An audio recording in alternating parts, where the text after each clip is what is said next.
안녕하세요. 오늘은 2020년 11월 20일 금요일입니다. 오늘도 역시 읽어주는 카페 나나이모 제일교회 사람들 음악으로 시작을 하겠습니다. 나는 예배자입니다라는 찬양을 드리면서 아침문을 열겠습니다.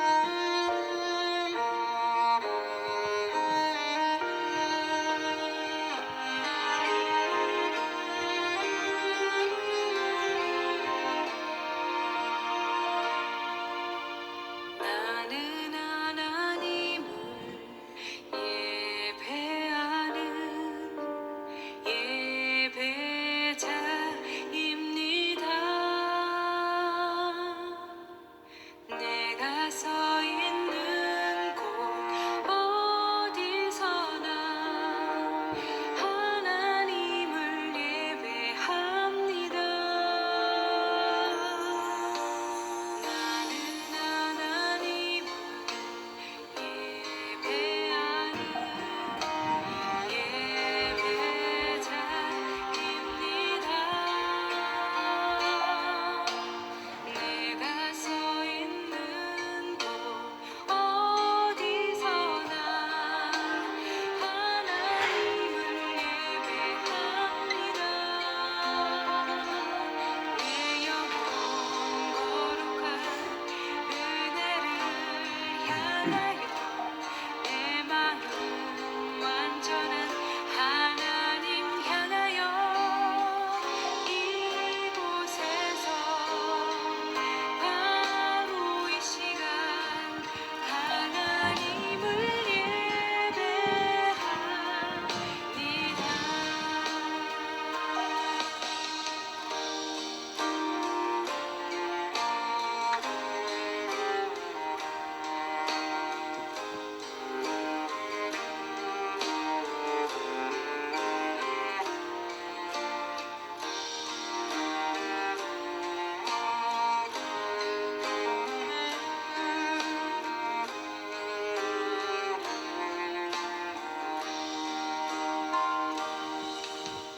나는 하나님을 예배하는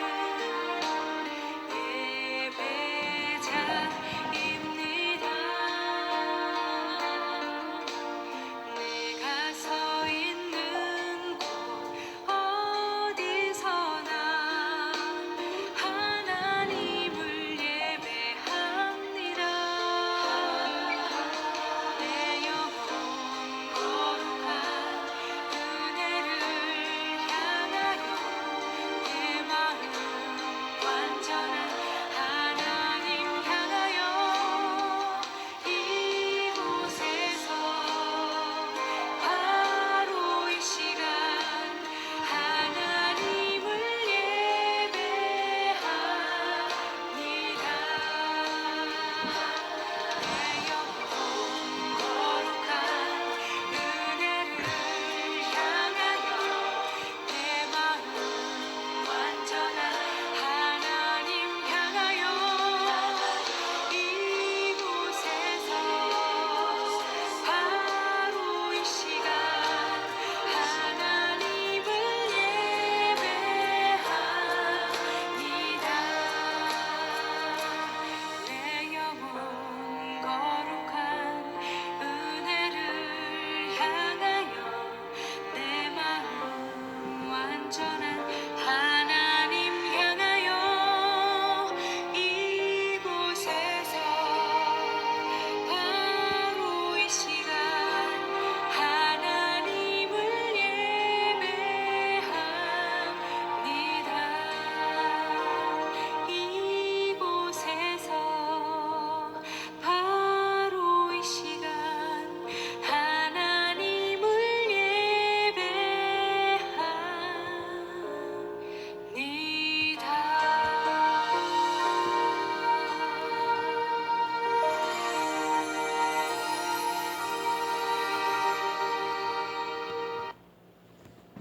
네, 감사합니다. 나는 예배자입니다. 라는 제목으로 찬양을 올려드렸습니다. 이 시간에 알림 게시판 방을 열어보겠습니다. 지금 BC주에서 오늘 나온 대책입니다. BC 마스크 의무화, 모임 제한도 확대된다고 합니다. 12월 7일까지 모임 제한을 연장하는데요. BCG 모든 공공 실내 장소에서는 마스크 착용하는 것을 의무화한다고 발표를 했고요. 그리고 BCG 내 매장, 공공기관 등 비롯해 많은 사람들이 오가는 공공 실내 장소에서는 마스크를 반드시 착용해야 하며 식당에서도 테이블에 앉아 있을 때에는 제하고는 마스크를 벗으면 안 됩니다라고 얘기합니다. 그리고 사적으로 모임도 제한 조치도 BC주 전체로 확대되고 있고 오늘 12월 7일까지 연장을 한다고 합니다. 밴쿠버 코스탈 보건 지역과 프레이저 보건 지역에만 제한되어 있던 모임 제한 조치는 23일 종료할 계획이고요. 그 다음에 24일서부터 다음 달 7일까지 BC주에서는 결혼식이나 장례식을 제외한 어떠한 형태의 사적 모임도 금지되며 종교, 예배, 지역사회 모임 참석, 실내외 운동 경기 관람도 금지된다고 얘기를 하고 있습니다. 참고하시기 바랍니다. 네, 감사합니다. 내일은 다니엘 기도회 강사 소개를 하겠습니다. 벌써 20일이 되었습니다. 오늘은 11월 20일 금요일 다니엘 기도회 강사는 정윤진 대표입니다. 정윤진 대표는 윤선 디자인 대표입니다. 그리고 하나님은 늘 옳았습니다. 라는 제목으로 오늘 저녁 6시 30분에 우리에게 말씀을 전해 주실 겁니다. 많은 동참을 바랍니다. 그리고 수술이라고 하는 제목으로 올라와 있습니다. 네, 이옥자 권사님의 수술 스케줄이 잡혔습니다. 내일, 그러니까 오늘이죠. 오늘 금요일 오전 6시에 병원에 입실하여 아침 8시부터 수술을 할 예정이라고 합니다. 성도님들의 끊임없는 기도가 필요합니다. 큰 수술이기에 하나님의 인도하심이 절실히 필요합니다.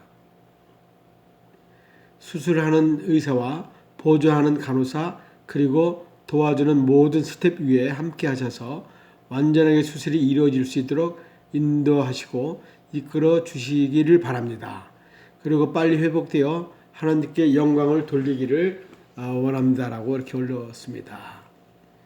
다니엘 기도의 방을 열어보겠습니다. 네, 역시 어제 최병랑 목사님 영상이 올라와 있고요. 그 다음에 전체 예배 실황 중계한 것이 올라와 있고 그 다음에 설교 요약 원고가 올라와 있습니다. 여러분들이 보시고 참고하시면 좋겠습니다. 출석 인사 방을 열어보겠습니다. 날씨가 차네요. 오늘도 감사가 넘치는 하루가 되기를 기도합니다. 출석합니다. 주 안에서 영육간의 강건한 금요일 되세요. 하나님의 꿈이 나의 비전이 되고 예수님의 성품이 나의 인격이 되고 성령님의 권능이 나의 능력이 되길 원하고 바라고 기도합니다. 네, 감사합니다. 밤새 비가 오네요. 비길 조심하시고 오늘도 행복한 하루 되시기 바랍니다. 네. 한 줄 메모장을 열어보겠습니다. 비록 많은 성도가 모여서 함께 예배 드리지 못하지만 그럼에도 불구하고 교회를 사랑할 수 있는 마음을 주셔서 감사합니다. 주님의 핏값으로 세워진 공동체가 무너지지 않도록 버팀목들을 세워주심을 감사드립니다. 우리는 앞으로 주님이 행하실 우리 교회의 비전을 바라보면서 나가게 하시고 그 비전이 우리의 소망이 되어 이루어 나가게 하옵소서. 한 영혼이 천하보다 귀한 것을 알고 이웃사랑을 실천하게 하옵소서. 그래서 때를 얻든지 못 얻든지 복음 전하는 일에 소홀히 하지 않게 하여 주시옵소서라고 올랐습니다. 그리고 또 다니엘 기도회 통해서 우리 교회가 부흥되게 하옵소서. 라는 제목으로 올라와 있습니다. 성경 공부방을 열어보겠습니다. 제60문 우리는 어떻게 안식일을 거룩히 지킬 수 있습니까? 라는 제목으로 올라와 있습니다. 답은 우리가 안식일을 거룩하게 지키는 것은 다른 날이라면 문제없을 세상 일과 오락도 그치고 하루 종일 안식하는 것이며 부득이한 일이나 자비를 베푸는 일 외에는 하루 종일 공적으로나 사적으로 하나님을 예배하며 보내야 합니다. 이렇게 올라와 있습니다. 성경 한절 쓰기방을 열어보겠습니다. 주 예수 그리스도에 대한 믿음을 너희가 가졌으니 사람을 차별하여 대하지 말라. 만일 너희 회당에 금가락지를 끼고 아름다운 옷을 입은 사람이 들어오고 또 남루한 옷을 입은 가난한 사람이 들어올 때 너희가 아름다운 옷을 입은 자를 눈여겨보고 말하되 여기 좋은 자리가 있으니 앉으소서 하고 또 가난한 자에게 말하되 너는 거기서 서 있든지 내 발등상 아래에 앉으라 하면 너희끼리 서로 차별하며 악한 생각으로 판단하는 자가 되는 것이 아니냐. 이렇게 야고보서 2장 1절에서 4절 말씀까지 되어 있습니다. 그런즉 너희가 어떻게 행할지를 자세히 주의하여 지혜 없는 자 같이 하지 말고 오직 지혜 있는 자 같이 하여 세월을 아끼라. 때가 악하느니라. 그러므로 어리석은 자가 되지 말고 오직 주의 뜻이 무엇인가 이해하라. 에베소서 5장 15절에서 17절 말씀입니다. 여호와여 주께서 나를 감찰하시고 아시나니 주께서 나의 앉고 일어섬을 아시며 멀리서도 나의 생각을 통촉하시오며 나의 길과 눕는 것을 감찰하시며 나의 모든 행위를 익히 아시오니 여호와여 내 혀의 말을 알지 못하시는 것이 하나도 없으시니이다. 주께서 나의 전후를 들으시며 내게 안수하셨나이다. 이 지식이 내게 너무 기이하니 높아서 내가 능히 미치지 못하나이다. 시편 139편 1에서 6절 말씀입니다. 하늘에 계시는 하나님이 이 은밀한 일에 대하여 궁일이 여기사 자기 다니엘과 동무들의 바벨론의 다른 박사와 함께 죽음을 당치 않게 하시기를 그들로 구하게 하니라. 이에 은밀한 것이 밤에 이상으로 다니엘에게 나타나 보이매 다니엘이 하늘에 계신 하나님을 찬송하리라. 다니엘서 2장 18절에서 19절 말씀입니다. 아침 묵상망을 열어보겠습니다. 오늘은 특별한 은혜라고 하는 제목으로 올라와 있습니다. 본문은 여호수아 5장 10절에서 12절 말씀입니다. 6월절 이틀날에 그 땅의 소산물을 먹되 그날에 무교병과 볶은 곡식을 먹었더라. 묵상 내용 무엇을 먹고 사는가 보다 어떻게 은혜로 살아가고 있는지가 더 중요합니다. 만나는 눈이나 비처럼 내리는 자연현상이 아닌 선하신 하나님의 특별한 은혜입니다. 이스라엘 백성들에게 만나는 일용할 양식, 날마다 베풀어 주시는 하나님의 은혜입니다. 하나님께서는 이스라엘 백성들이 만나를 하찮은 음식으로 치부할 때도 그것을 중단시키지 않으셨습니다. 이스라엘 백성들이 광야에 있는 한 만나가 여전히 필요했기 때문입니다. 그들의 필요가 있는 한 하나님은 날마다 은혜로 만나를 내려주셨습니다. 이스라엘은 여리고 성을 앞두고 여리고 평지에서 유월절을 지켰습니다. 요단강을 건널 때 밀과 포레를 거두는 추수기였으므로 그들은 그 땅의 소산물을 먹었습니다. 그때부터 하나님은 만나 내림을 중단하였습니다.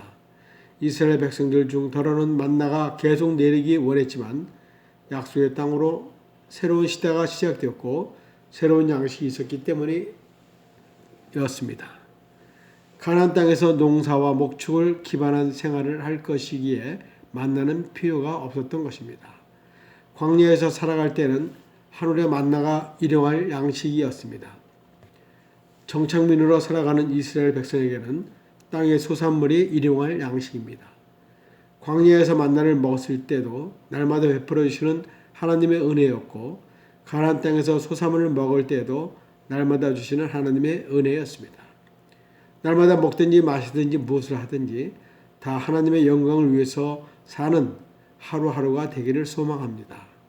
오늘의 기도, 떡으로만 사는 인생이 되지 않게 하시고 하나님의 말씀으로 영적 허기와 굶주림을 채워가는 그리스도인이 되게 하여 주시옵소서. 아멘. 감사합니다. 네, 은혜로운 말씀 찬양 간증 영상 방에는 나는 예배자입니다라는 찬양이 올라와 있습니다. 예배전도 기독교 교육 및 영상 자료방을 열어보겠습니다. 교회 예배학적 의미를 보겠습니다. 구약에는 칼이라는 단어가 사용되었는데 이 단어의 뜻은 만남이라는 모임이다.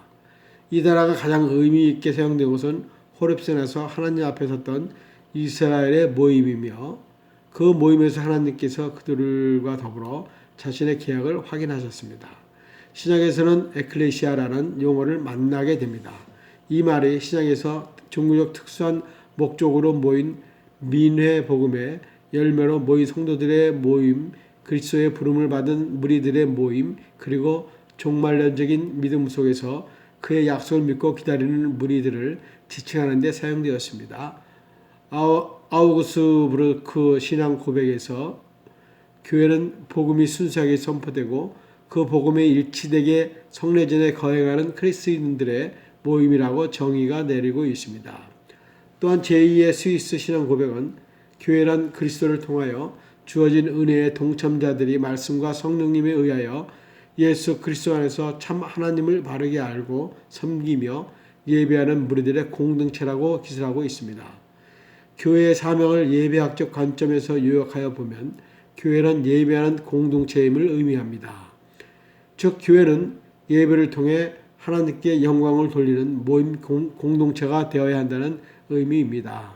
하나님께서는 진리 되시는 예수 그리스도와 성령의 박제에 맞게 예배를 드리는 교회를 찾으십니다. 네, 감사합니다. 좋은 걸 나눈 걸 교훈글을 보겠습니다. 외상장부라는 글이 올라와 있습니다. 외상장부. 옛 중국 당나라에 송총이라는 명의가 있었습니다. 그가 지어주는 약으로 완치가 되거나 병의 예후가 좋았기 때문에 그를 찾는 사람들은 늘 날로 늘어만 갔습니다. 또한 그는 돈이 없는 병자가 오면 돈을 받지 않고 외상장부에 이름만 올리고 치료와 약을 지어주었습니다. 근데 외상장부에 이름이 가득 차면 그 장부를 불에 태워버리곤 했습니다. 어느 날 한 사람이 물었습니다. 선생님, 왜 치료를 해주고 약을 지어주면서 돈을 받으려는 노력은 하지 않는 것입니까? 거기에 장부까지 태우면 영영 돈을 받지 못하여 너무 큰 손해를 보는 것이 아닙니까? 그러자 송총은 대답했습니다. 제가 40년간 외상장부를 태웠지만 단 한 번도 크게 손해를 본 적이 없습니다. 물론 약값을 주지 않은 사람도 있지만 오히려 저에게 도움을 받은 분들이 분이 넘치는 보답을 해주는 경우가 더 많았지요. 장부를 태울 수 있었던 것도 선을 베푸는 일이 절대 손을 보는 일이 아니라는 것을 저는 경험했기 때문에 그렇습니다. 선을 행함에 있어 오직 하나 상대방을 위한 마음만 갖춘다면 나에게 돌아오는 형태는 손해나 이익이 아닌 선물로 돌아올 것입니다. 진정한 분은 비울 때 채워지는 아름다운 가치와 함께 해야 한다는 것을 잊지 마시기 바랍니다. 오늘의 명언, 사람은 행복하기로 마음 먹은 만큼 행복하다. 아브라함 링컨이 이야기했습니다. 재미있는 걸 방을 열어보겠습니다. 비밀 상자 방을 열어보겠습니다.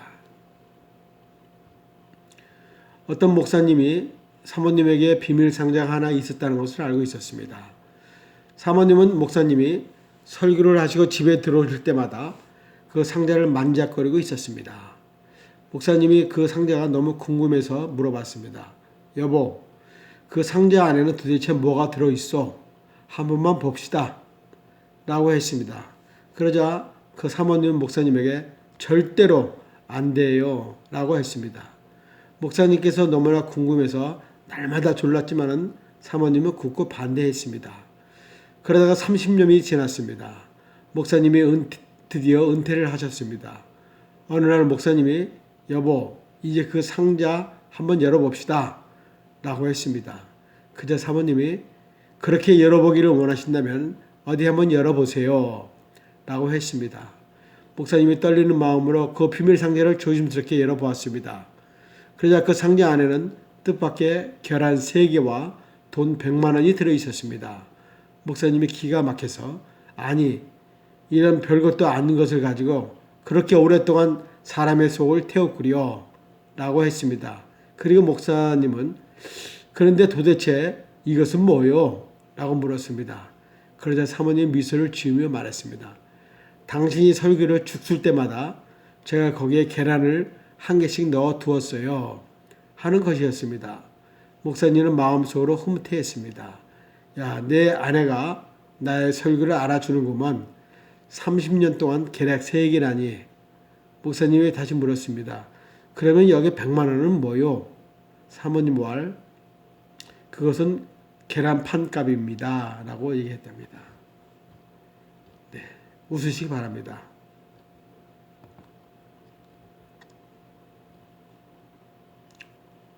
하나만 더 하고 마치겠습니다. 그렇다면 할 수 없지.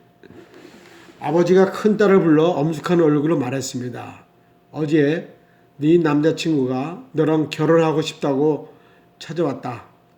아빠는 그 정도면 괜찮은 사이감이라고 생각한다. 하지만 너의 생각이 더 중요하니 너는 어떻게 생각하느냐. 아버지, 저도 그 사람이 좋기는 하지만 전 엄마를 남겨두고 시집가는 게 더 너무 싫고 괴로워요. 그러자 아버지가 희망에 부푼 눈빛을 보면서 말했다. 그래, 그럼 네 엄마도 함께 데리고 가라. 네, 오늘은 여기까지 해야 될 것 같습니다. 나머지는 여러분들이 들어오셔서 또 많은 정보 보시기 바랍니다. 오늘 하루도 좋은 하루, 즐거운 하루 되시기 바랍니다. 오늘 단일의 기도 20번째, 내일은 마지막 21번째입니다. 아마 오늘 말씀 간증은 오늘까지가 아닌가 싶고요. 내일은 20일 동안 있었던 모든 그 말씀과 간증을 들으면서 또 간증하는, 개인적으로 간증하는 그런 패널들이 나와서 간증하는 시간입니다. 여러분들도 간증이 많이 있겠지만 그런 간증은 이제 우리 교회에서 소그룹 모임을 만들었습니다. 저 캠벨리버 코티니를 중심으로 해서 나나이모기까지 이제 2가정씩 묶어서 소그룹 모임을 만들었습니다. 여러분들이 그룹 모임 모여서 함께 다니엘 기도회 서로 은혜 나누는 것을 나누고 얘기하고 함께 기도하는 시간 가졌으면 좋겠습니다. 네, 감사합니다. 오늘은 여기까지 하겠습니다. 그럼 내일 아침에 다시 뵙겠습니다. 안녕히 계세요.